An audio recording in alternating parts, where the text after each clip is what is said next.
Shalom, saudara yang terkasih di dalam Tuhan. Puji Tuhan kalau hari ini kita berjumpa lagi, dan bagi saudara-saudara yang baru pertama kali hadir, bahwa setiap minggu gereja kita ketika khotbah dalam bentuk pengajaran. Saudara yang terkasih di dalam Tuhan, mengapa dalam bentuk pengajaran? Karena saya pribadi setelah saya percaya Yesus sebagai Tuhan dan Juru Selamat pribadi, dan kemudian saya mulai bertanya-tanya di dalam hati saya, kenapa para murid, 12 murid ini, dan kemudian Rasul Paulus bisa menggoncangkan dunia, dan kekristenan berkembang dengan begitu luar biasa walaupun dalam tekanan-tekanan yang menakjubkan, karena cara metode Yesus kepada para muridnya adalah dalam bentuk pengajaran. Saudara, jarang sekali kita melihat bahwa Yesus masuk ke bait Allah dikatakan berkhotbah dan sebagainya, karena memang dalam pelayanan Yesus metodenya adalah pengajaran. Saudara yang terkasih di dalam Tuhan, tadi malam ketika pelayanan di Desa Sobol, itu adalah sesuatu yang sangat, kalau boleh dikatakan, mengerikan sekali atau menakutkan sekali bagi saya. Yang pertama, ketika saya pergi berangkat membawa mobil, turun dari mobil, saya merasa seperti mabuk di mobil, dan saya abaikan saja dan saya minum, dan ternyata semakin waktu semakin bertambah rasa mual di perut saya, dan kemudian rasa pusing di kepala saya, dan tanpa disadari keringat saya bercucuran begitu banyak, dan pada akhirnya sampai saya merasa ingin pingsan, sampai mau pingsan. Saya buka mata, sudah tidak bisa melihat, tapi saya hanya bisa mendengar, dan Ibu Nova menaruh obat di mulut saya sudah tidak bisa menelannya, karena sudah terlalu berat, sudah terlalu saya hampir tidak mampu lagi untuk menggerakkan tubuh saya. Dan pada akhirnya saya bisa ke belakang, sudah agak enakan. Saudara yang terkasih di dalam Tuhan, pada akhirnya saya merasa bahwa saya seperti keracunan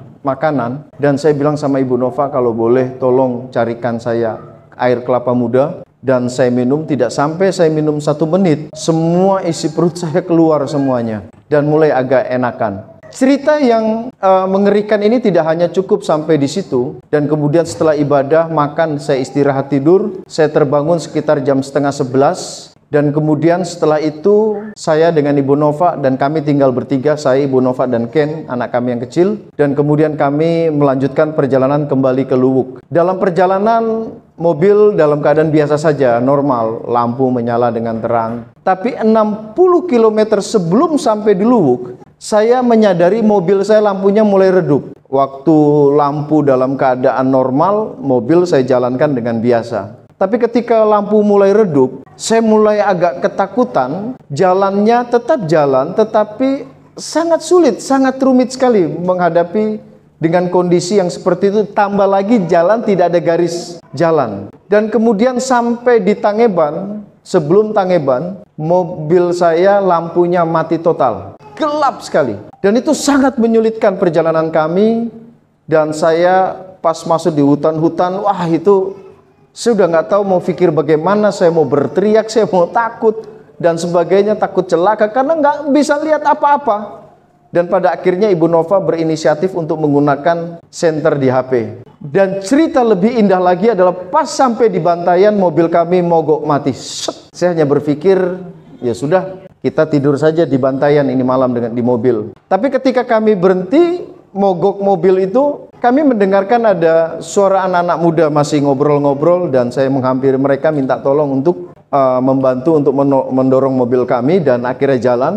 Tetapi dengan keadaan lampu mati sepanjang perjalanan sampai ke Luwuk. Saudara, apa yang bisa kita petik dari cerita ini? Saya melihat bahwa itu seperti sebuah ilustrasi ketika kita belajar Alkitab. Saudara, kalau kita belajar Alkitab itu seperti ketika kita ada di dalam gelap malam, membawa kendaraan dengan mobil dan kemudian lampu dengan sangat terang, dan perjalanan walaupun dalam kegelapan, walaupun dalam kengerian, tetapi kalau kita belajar Alkitab dengan sungguh-sungguh, maka segala akan berjalan dengan indah, baik, dan luar biasa. Tetapi ketika lampu mulai redup, saya mulai membayangkan itu seperti seorang anak Tuhan yang belajar Alkitab tetapi tidak mau menerapkan Alkitab dalam hidupnya. Jadi kalau lampu terang itu seperti orang belajar Alkitab dan mau tunduk kepada Alkitab. sehingga hidupnya sangat indah di mata Tuhan. Kalau redup, ya saudara yang terkasih di dalam Tuhan, dia boleh menjalaninya tetapi sangat sulit. Apalagi kalau dia tidak mau belajar Alkitab, sangat sulit. Jadi saudara yang terkasih di dalam Tuhan, saya mau mengatakan bahwa sebenarnya semua jawaban dari pertanyaan hidup kita, susah, senang, dan semuanya ada di dalam Alkitab. Hanya bergantung kepada kita. Mau nggak kita mendapatkan semua jawaban dalam kehidupan kita di dalam Alkitab ini? Saudara yang terkasih di dalam Tuhan, kita hari ini, kenapa Gereja Alkitab Anugerah, kenapa saya setiap minggu selalu khotbah saya dalam bentuk pengajaran, supaya saudara seperti mengendarai mobil dengan lampu yang terang, sehingga saudara memahami Alkitab dengan sungguh-sungguh, dan bukan cuma memahami Alkitab, tetapi saudara benar-benar tunduk kepada kebenaran Alkitab. Karena saya sebagai gembala, saya tidak akan membiarkan saudara pulang tanpa mengetahui apa-apa terhadap Alkitab. Saya tidak mau. Karena saya sebagai gembala bertanggung jawab untuk memberikan makanan kepada domba-domba. Saya tidak mau, dan saya akan merasa bersalah di hadapan Tuhan ketika domba datang, beribadah, datang kosong dan pulang kosong. Saya tidak mau. Karena itu tanggung jawab saya sebagai seorang gembala. Oke, saudara, kita sudah masuk pada materi pembelajaran kita mengenai peristiwa-peristiwa yang ada di dalam masa antikristus. Kalau boleh dikatakan cerita-cerita, gambaran-gambaran nubuatan yang diceritakan oleh Alkitab. Apa saja yang akan terjadi nanti ketika masa antikristus, atau kalau dalam bahasa umumnya, apa saja yang Alkitab ceritakan mengenai keadaan pada hari kiamat nanti.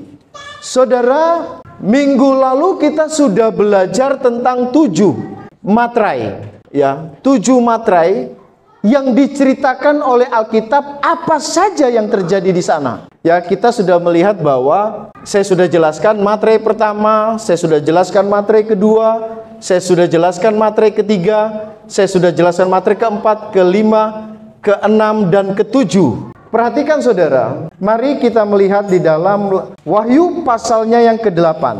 Mari kita lihat Wahyu pasal 8 ayatnya yang pertama dan kedua. Wahyu pasal 8 ayat pertama dan ayatnya yang kedua berkata, dan ketika anak domba itu Yesus, membuka materai yang ketujuh, maka sunyi senyaplah di sorga, kira-kira setengah jam lamanya. Jadi ketika materai ketujuh dibuka, Alkitab mengatakan di sorga sunyi sepi selama setengah jam. Mungkin para paduan suara di sorga berhenti selama setengah jam. Kemudian apalagi yang terjadi saudara? Lihat ayat yang kedua. Lalu aku melihat ketujuh malaikat yang berdiri di hadapan Allah, dan kepada mereka diberikan 7 sangkakala. Perhatikan saudara, materai yang ketujuh, ya, materai yang ketujuh berisi 7 sangkakala. 1, 2, 3, 4, 5, 6, 7. Perhatikan, 7 materai. Di materai yang ketujuh berisi 7 sangkakala. Semua ini adalah peristiwa-peristiwa gambaran yang akan terjadi di mana Tuhan mencurahkan murkanya ke bumi di hari kiamat itu. Kita sudah lihat yang pertama, kedua kuda-kuda yang dibuka. Dan mari sekarang kita akan melihat apa yang akan terjadi di bumi nanti ketika masa antikristus. Materai yang ketujuh berisi 7 sangkakala. 7 sangkakala. Materai yang ketujuh berisi 7 sangkakala. Dan kita akan melihat gambaran-gambaran apa saja yang terjadi ketika setiap sangkakala dibuka. Mari kita lihat Wahyu pasal 8 ayatnya yang ketujuh. Wahyu pasal 8 ayat 6 dan ayatnya yang ketujuh. Firman Tuhan berkata demikian. Dan ketujuh malaikat yang memegang 7 sangkakala itu bersiap-siap untuk meniup sangkakala. Perhatikan ayat 7. Lalu malaikat yang pertama meniup sangkakalanya, dan terjadilah hujan es dan api. Ketika sangkakala pertama dibuka saudara, di bumi terjadi apa? Hujan es dan api. Saudara bisa bayangkan pada waktu itu ketika malaikat meniup sangkakala yang pertama, maka yang terjadi tercurah ke bumi adalah akan terjadi hujan es. Tapi Alkitab belum menjelaskan berapa besar es yang terjadi. Tetapi saudara yang terkasih di dalam Tuhan, bukan cuma hujan es, tetapi juga hujan api turun ke bumi. Pung, pung, pung, pung, pung, pung. Saudara bisa bayangkan, bukan cuma hujan api dan bukan hanya hujan es. Perhatikan saudara. Lalu malaikat yang pertama meniup sangkakalanya dan terjadilah hujan es dan api bercampur darah. Hujan itu. Saudara bisa bayangkan darah dari atas jatuh ke bumi dan kemudian semuanya itu dilemparkan ke bumi. Perhatikan, yang sangkakala yang pertama karena hujan es dan hujan api dan juga hujan darah, maka selanjutnya dikatakan, maka terbakarlah sepertiga dari bumi dan sepertiga dari pohon-pohon dan hanguslah seluruh rumput-rumput hijau. Perhatikan saudara, karena hujan api ini sepertiga bumi terbakar. Sepertiga pohon-pohon terbakar di bumi. Dan kemudian semua rumput-rumput, saudara bisa bayangkan kalau seandainya kita ada di Luwuk hari ini dan kita melihat tanaman yang di atas hutan-hutan ini, sepertiganya habis, saudara, karena hujan api tersebut.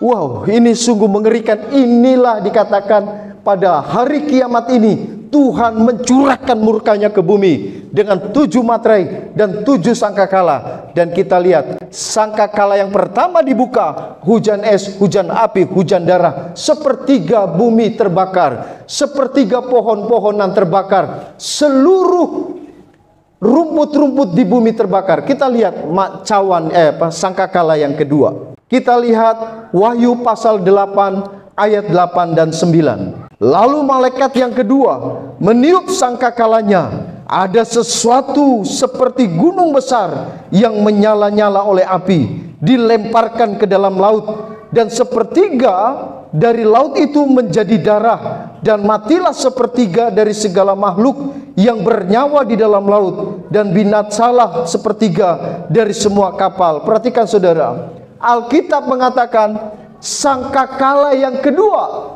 yang ditiupkan oleh malaikat yang kedua dikatakan seperti ada gunung yang berapi-api yang dilemparkan ke dalam laut. Saya berpikir ini seperti mungkin tafsiran saya, ini seperti meteor jatuh pung pung pung ke laut. Dan apa yang terjadi saudara? Yang terjadi, perhatikan ayat yang ke-8, dan sepertiga dari laut menjadi darah. Saudara bisa bayangkan, mau bisa lagi mandi pantai di kilo 5 Pak? Karena sepertiga air di dunia ini, sepertiganya menjadi darah. Dan bukan cuma itu saja, perhatikan ayat yang ke-9, dan matilah sepertiga dari segala makhluk yang bernyawa di dalam laut. Saudara bisa bayangkan kekacauan di bumi saat itu. Laut sepertiga airnya menjadi darah, sepertiga binatang-binatang di laut mati. Saudara bisa bayangkan baunya gimana kira-kira? Amis. Kalau kita mungkin tidak terlalu sulit untuk mencium bau amis, tapi kalau bagi orang Kanada yang di gunung ya Bu, dan pas ada di pinggir pantai, pasti mati pingsan semuanya karena cium bau amis itu. Saudara bisa bayangkan apa yang terjadi pada waktu itu. Kita lihat itu sangkakala yang kedua. Mari kita lihat sekarang sangkakala yang ketiga. Kita lihat Wahyu pasalnya yang ke-8 ayat 10 sampai dengan ayatnya yang ke-11. Lalu malaikat yang ketiga meniup sangkakalanya, dan jatuhlah dari langit sebuah bintang yang besar, menyala-nyala seperti obor, dan menimpa sepertiga dari sungai-sungai dan mata air. Nama bintang itu ialah Absintus, dan sepertiga dari semua air menjadi Absintus. Dan banyak orang yang mati karena air itu, sebab sudah menjadi pahit. Saudara yang terkasih di dalam Tuhan, sangkakala yang ketiga yang ditiup oleh malaikat, sepertiga air di sungai dan sepertiga semua mata air di bumi menjadi pahit. Akibat air ini menjadi pahit, Alkitab mengatakan di dalam sangkakala yang ketiga ada banyak orang mati karena air ini menjadi pahit, saudara. Tapi ingat, saya ingatkan sekali lagi bahwa peristiwa antikristus ini hanya berlangsung selama berapa tahun, saudara? Berapa tahun? Hanya 7 tahun. Apakah kita akan mengalami hari kiamat ini? Tidak. Mengapa kita tidak mengalami masa kiamat ini? Saya sudah jelaskan berulang-ulang bahwa sebelum masa antikristus terjadi, Yesus datang di angkasa. Amin. Orang-orang percaya yang mati di dalam kubur dibangkitkan dengan tubuh kemuliaan, tubuh yang memang sudah dipersiapkan untuk ke sorga. Dan kemudian kita yang masih hidup, waktu Yesus datang di angkasa, kita tidak perlu mati, tapi tubuh kita diubahkan menjadi seperti tubuh orang yang dibangkitkan, saudara. Setelah itu apa yang terjadi? Setelah itu kita yang diubahkan dan orang-orang percaya yang dibangkitkan terangkat ke sorga, bertemu dengan Tuhan Yesus di angkasa. Yang tertinggal di bumi hanyalah orang-orang yang tidak percaya. Mereka ini tidak percaya Yesus, ya. Jadi Pak Teguh tadi mengatakan bahwa Pak Teguh meyakini bahwa Yesus adalah satu-satunya Tuhan dan Juru Selamat dan pasti ke sorga. Berarti sudah ada jaminan Bapak tidak akan masuk ke masa antikristus. Kalau seandainya ya, hari ini Yesus datang di angkasa nih, maka kubur-kubur yang di Soho, yang di mana? Di Bunga, orang-orang percaya dikubur bangkit. Kita yang lagi ibadah begini yang percaya Yesus tidak perlu mati, tubuh kita diubahkan kemudian kita terangkat. Pak, bagaimana kita yang ada di dalam gereja nanti kena plafon? Udah, kita pakai tubuh sorgawi, tidak mungkin akan tembus wush ke atas.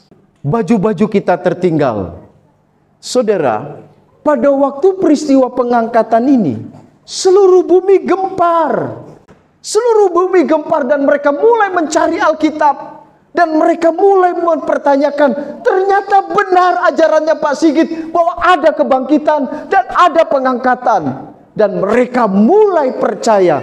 Dan pada akhirnya banyak orang menjadi percaya juga pada hari kiamat. Sehingga ada 2 kelompok orang, yang percaya dan yang tidak percaya.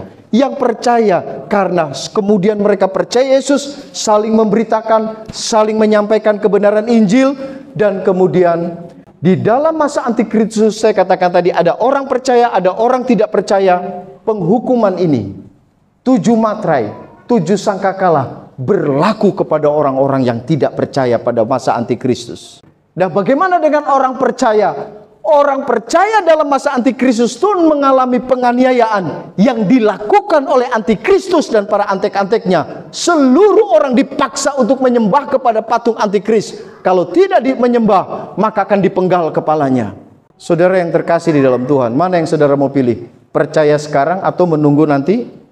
Kalaupun sampai, kalau tidak sampai dan mati belum percaya Yesus, gimana? Saudara yang terkasih, kita lanjut pada materi yang sangkakala yang keempat. Mari kita lihat sangkakala yang keempat, Wahyu 8 ayatnya yang ke-12. Wahyu 8 ayat 12. Lalu malaikat yang keempat meniup sangkakalanya, dan terpukullah 1/3 dari matahari, dan 1/3 dari bulan, dan 1/3 dari bintang-bintang, sehingga 1/3 daripadanya menjadi lenyap, menjadi gelap, dan 1/3 dari siang hari tidak terang, dan demikian juga malam hari. Saudara, yang sangkakala yang keempat, Alkitab mengatakan 1/3.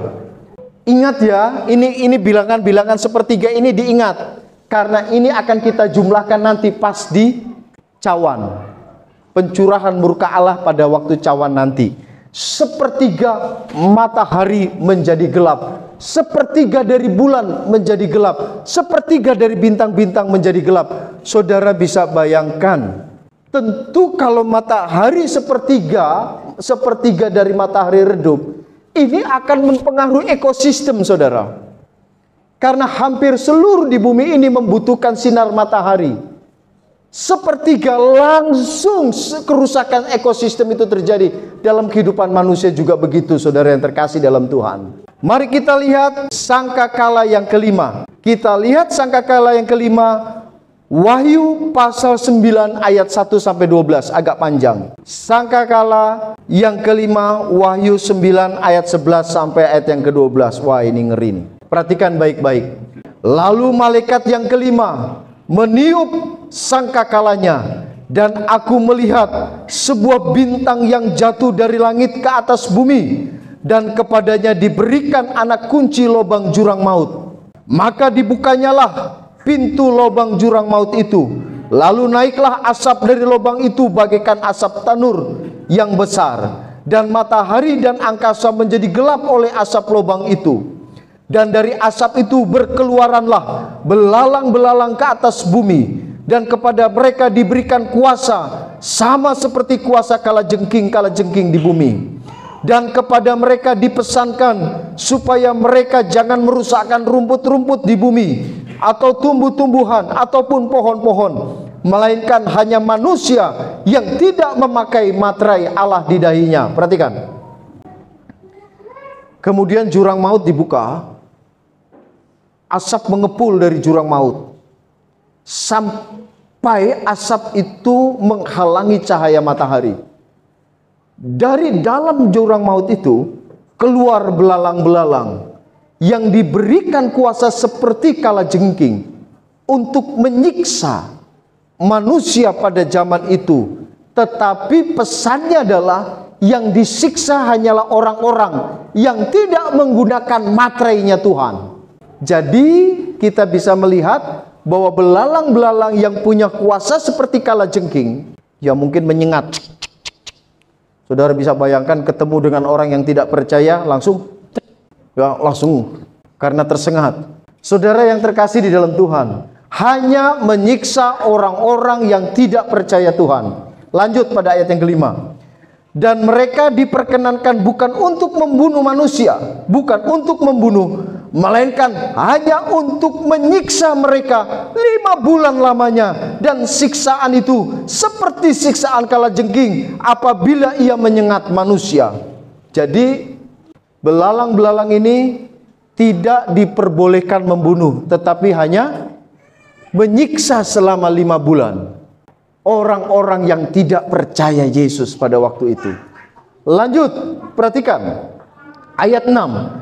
Dan pada masa itu orang-orang akan mencari maut, dan tetapi mereka tidak akan menemukannya, dan mereka akan ingin mati, tetapi maut lari daripada mereka. Saudara bisa bayangkan, Pak Ibu, karena sudah terlalu tersiksa dengan penyiksaan kala belalang-belalang ini, ditambah dengan keadaan bumi yang sudah corat marut, yang sudah nggak bentuknya bagaimana modelnya, dan kemudian orang-orang tidak percaya ini mencoba untuk bunuh diri karena penyiksaan yang begitu luar biasa, sampai mereka berkata, mungkin mereka berkata, lebih baik mati daripada tersiksa seperti ini. Ya tadi malam waktu saya sakit perut tadi malam, keringat bercucuran, saya seperti tubuh saya sudah menolak roh dan jiwa saya untuk keluar. Tapi karena belum waktunya, sehingga tidak keluar. Tadi malam saya sudah hampir bilang begini, Pak Bob, karena saya tahu ada Ken, ada Ibu. Saya hampir saja tadi malam mau bicara tentang kata-kata terakhir. Saya cuma bilang, hampir saya mau bilang, Ken, jaga mami, karena kamu anak laki-laki. Karena saya merasa sudah mau mati. Saya sudah tidak sadar lagi. Saudara, saya berpikir 20 tahun saya di Luwuk.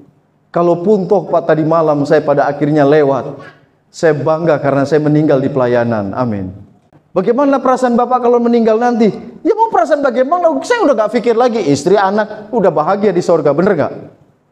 Apa saya masih mau pikir kuliahnya Rachel kalau di sorga? Aduh, gimana Ibu Nova dapat uang, bagaimana nanti untuk kuliahnya si Rachel, biaya kuliah di fakultas kedokteran lagi, bagaimana cara dapat duitnya ini? Aduh, oh ya, saya tahu caranya ini di sorga. Tapi mau bilang bagaimana ke Ibu Nova? Kalau saya datang kan nanti dia ketakutan. Tapi pada waktu itu orang tersiksa, sangat tersiksa dengan apa yang terjadi di bumi. Amin. Saudara bisa bayangkan siapa yang mau kasih bersih ikan-ikan sepertiga yang mati di laut? Mereka mau cari minum susah karena air sudah menjadi pahit sepertiganya. Belum lagi materai-materai yang kita pelajari di mana sudah terjadi begitu luar biasa, ditambah lagi dengan kejadian seperti ini. Banyak orang cari mati, tapi mati, kematian lari dari mereka. Mungkin ada yang mulai jatuhkan diri dari gedung-gedung. Saya mau bunuh diri dari gedung. Pupak. Patah tangan, patah kaki, patah leher, tapi masih. Akhirnya dia bilang, lebih baik tidak jatuh. Ini tersiksa lagi. Dia coba ambil pisau mungkin. Dia mulai tikam perutnya mungkin. Kemudian mana nak mati-mati? Ya, begini ilmu kebal. Saudara yang terkasih. Kemudian mari kita lihat lagi. Ayat yang ke-7. Dan rupa belalang-belalang itu sama seperti kuda yang disiapkan untuk peperangan. Dan di atas mereka ada sesuatu yang menyerupai mahkota emas. Dan muka mereka sama seperti muka manusia. Dan rambut mereka sama seperti rambut perempuan. Dan gigi mereka sama seperti gigi singa. Dan dada mereka sama seperti baju zirah. Dan bunyi sayap mereka bagaikan bunyi kereta-kereta yang ditarik banyak kuda yang sedang lari ke dalam medan peperangan. Dan ekor mereka, perhatikan, belalang itu punya ekor. Dan ekor mereka sama seperti kalajengking dan ada sengatnya. Dan di dalam ekor mereka itu terdapat kuasa mereka untuk menyakiti manusia 5 bulan lamanya. Saudara yang terkasih di dalam Tuhan, bisa bayangkan bagaimana kondisi hari kiamat pada waktu itu, masa antikristus seperti itu. Dan ini bukan cuma orang-orang tidak percaya yang disiksa. Saya sudah katakan beberapa minggu yang lalu bahwa antikristus akan menguasai di bidang sosial, politik, budaya, dan ekonomi. Semua dia pegang sebagai pemimpin tunggal di bumi pada waktu itu. Dan kemudian akan dipimpin oleh seorang bernama Nabi palsu. Nabi palsu ini memimpin di bidang keagamaan. Dan agama yang dibuat oleh Nabi palsu ini agama yang berbeda. Yang belum pernah ada. Agama yang baru dan pusat penyembahannya kepada antikris. Dan kemudian mereka akan membuat patung-patung. Kalau orang yang menyembah kepada patung antikris, dia akan dicap angka 66 di lengan dan di dahi. Jadi kalau seandainya pada zaman itu orang percaya tidak menyembah dan tidak percaya kepada antikris, mereka tidak punya angka 66. Yang tidak punya angka 66 barcode di lengan dan di dahi tidak bisa melakukan transaksi apapun. Mau pergi ke rumah sakit tidak bisa masuk rumah sakit. Saudara bisa bayangkan kalau orang percaya pada waktu itu, seorang ibu ada anaknya sakit, sudah parah, tetapi bagaimana mau berobat ke rumah sakit, tidak bisa berobat ke rumah sakit karena tidak ada barcode, tidak boleh masuk. Akhirnya pilih tetap anaknya sakit atau pada akhirnya, yaitu saudara, saya mau bilang hari ini mengarah semuanya ke sana. Tuhan buat teknologi itu untuk mengarah ke sana. Sudah mulai, teknologi sudah mulai. Saudara pergi ke kota besar, hampir semua tidak ada uang cash. Masuk jalan tol tidak ada uang cash. Tidak ada lagi orang bertunggu seperti ini di kotak jalan tol, kasih karcis terima duit, kasih karcis terima duit, nggak ada lagi. Pakai kartu. Masuk parkiran, saudara pergi ke mall, saudara masuk, saudara tidak ada kartu, tidak bisa keluar karena harus pakai kartu, tempel di mesinnya, di scan. Beli juga banyak sekarang sudah tidak lagi pakai uang cash, pakai kris, pakai ATM dan sebagainya. Semua teknologi diarahkan ke sana, saudara. Saudara lihat hari ini, saya juga agak sedikit takut ketika melihat beberapa waktu yang lalu berita di mana Elon Musk membuat robot-robot yang betul-betul menyerupai manusia, duduk bersama-sama nonton baseball. Kalau football bukan begini, baseball. Nonton, yang membedakan wajahnya ganteng, cantik, sempurna, tapi di sini kelihatan mesinnya. Jalan, bicara, ngeri. Dulu kita berpikir mana mungkin orang bisa bikin robot seperti itu, dan hari ini mulai. Saudara lihat, Tuhan mulai merancang teknologi untuk sampai kepada masa antikristus. Di Luwuk juga ya nggak begitu-begitu. Tapi saya mau bilang, di Luwuk semua, saya sudah pergi ke beberapa kota di Indonesia. Hanya di Luwuk mesin parkirnya paling canggih, Pak. Bener, pergi ke mall kalau nggak percaya, keluar mesinnya paling canggih. Bisa diajak bicara. Bener nggak? Mesin parkir keluar yang pakai portal nggak ada, dia di Luwuk masih ada, luar biasa. Jadi disiksa selama 5 bulan. Tersiksa orang-orang tidak percaya, orang percaya pun tersiksa. Karena mereka kelaparan pada waktu itu, mereka tidak bisa membeli makanan karena tidak ada angka 66. Mereka pergi ke mall, mereka tidak bisa masuk ke mall, mereka mau bayar nggak bisa karena tidak ada chip di dahi dan di lengan. Tersiksa juga. Kalau ketahuan tidak ada chip, penggal kepala, bunuh. Saudara bisa bayangkan pada waktu itu. Kita lihat sangkakala yang ke-6. Wahyu pasal 9 ayat 13 sampai yang ke-21. Sangkakala yang ke-6. Lalu malaikat yang ke-6 meniup sangkakalanya, dan aku mendengar suatu suara keluar dari keempat tanduk mezbah emas yang ada di hadapan Allah, dan berkata kepada malaikat yang ke-6 yang memegang sangkakala itu, lepaskanlah keempat malaikat yang terikat di dekat sungai besar Efrat itu. Maka dilepaskanlah keempat malaikat yang telah disiapkan bagi jam dan hari, bulan dan tahun, untuk membunuh sepertiga umat manusia. Perhatikan. Dan jumlah tentara itu ialah 20.000 laksa pasukan berkuda. Aku mendengar jumlah mereka. Maka demikianlah aku melihat dalam penglihatan ini kuda-kuda dan orang-orang yang menungganginya. Mereka memakai baju zirah, merah api dan biru dan kuning, belerang warnanya. Kepala kuda-kuda itu sama seperti kepala singa, dan dari mulutnya keluar api dan asap dan belerang. Oleh ketiga malapetaka itu dibunuh sepertiga dari umat manusia, yaitu oleh api dan asap dan belerang yang keluar dari mulutnya. Sebab kuasa kuda-kuda itu terdapat di dalam mulutnya dan di dalam ekornya. Sebab ekornya sama seperti ular. Mereka berkepala, dan dengan kepala mereka itu mereka mendatangkan kerusakan.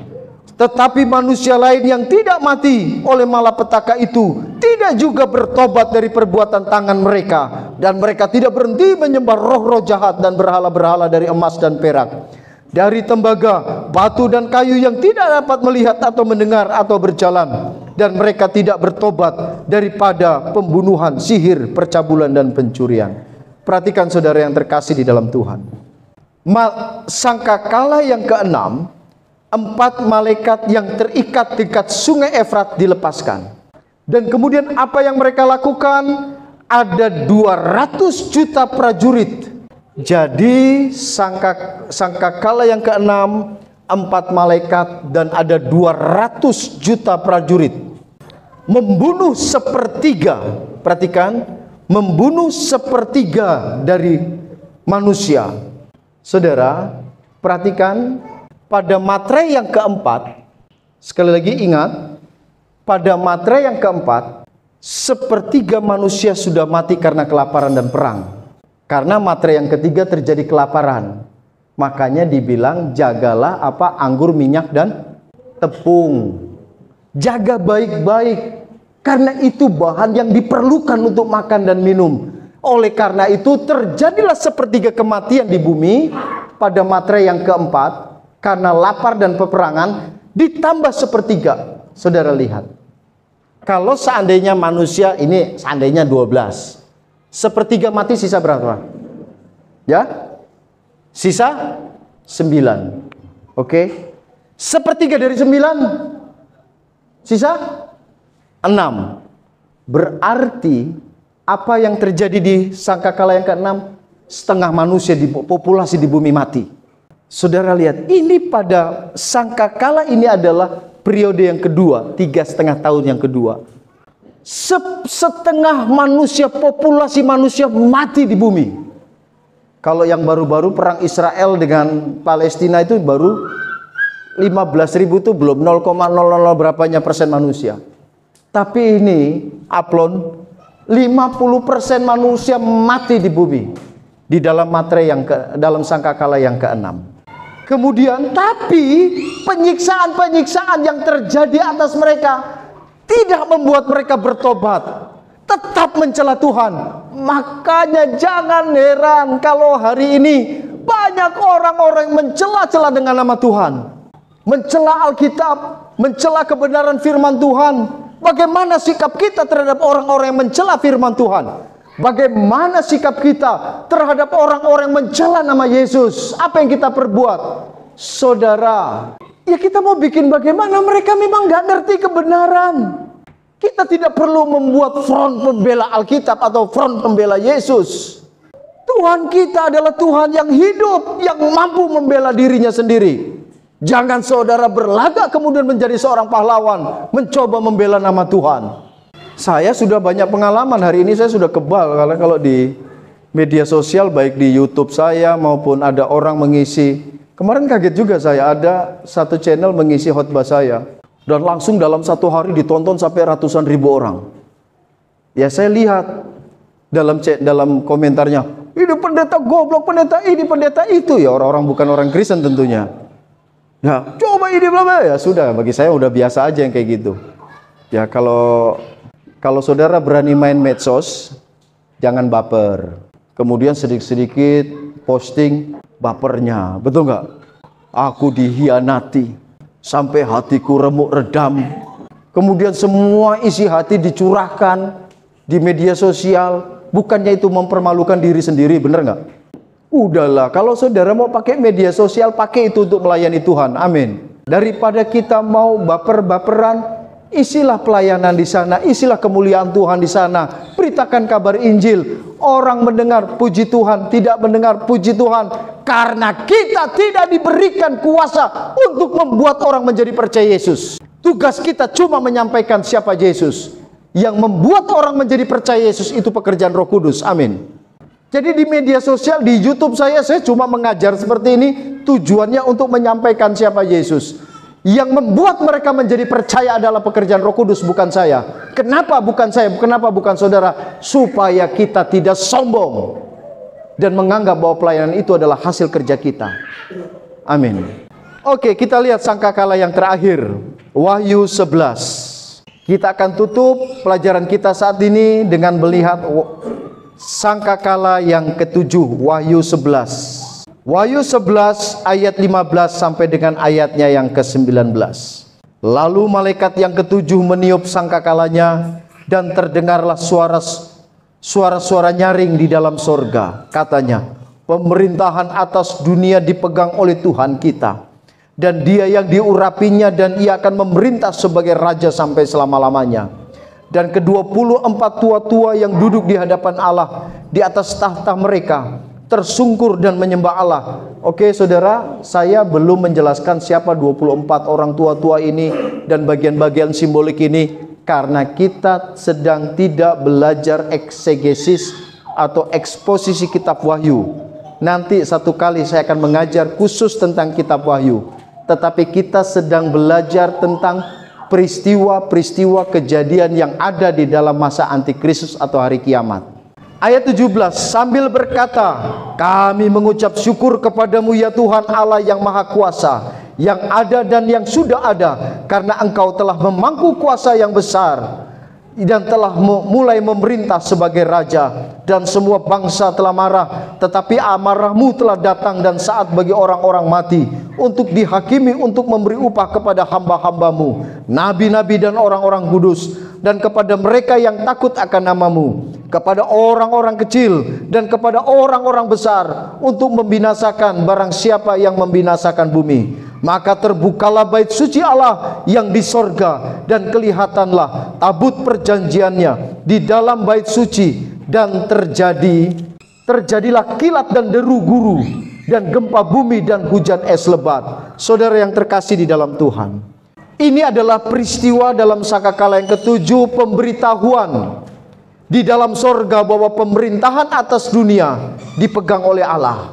Kan selama ini siapa penguasa bumi dan angkasa? Kerajaan gelap, setan. Makanya dikatakan setan adalah penguasa kerajaan angkasa, dan dia sedang berkuasa. Tapi dalam sangkakala yang ketujuh, seluruh kekuatan, seluruh bumi diambil alih oleh Allah. Dan pada akhirnya apa yang terjadi saudara? Mari kita lihat Wahyu pasal 10 ayat 7. Wahyu pasal 10 ayat 7. Tetapi pada waktu bunyi sangkakala dan malaikat yang ketujuh, ini sangkakala yang ketujuh, maka akan genaplah keputusan rahasia Allah seperti yang telah Ia beritakan kepada hamba-hambanya, yaitu para nabi, bahwa gambaran rahasia tersebut digenapi di dalam sangkakala yang ketujuh, di mana kuasa bumi diambil alih oleh Tuhan, oleh Yesus. Jadi saudara yang terkasih di dalam Tuhan, nggak masalah kalau hari ini orang nggak percaya Yesus, nggak apa-apa. Tapi akan ada waktunya di mana setiap lidah akan mengaku kalau Yesus itu Tuhan. Nggak apa-apa kalau hari ini orang nggak percaya Yesus sebagai Tuhan, nggak apa-apa.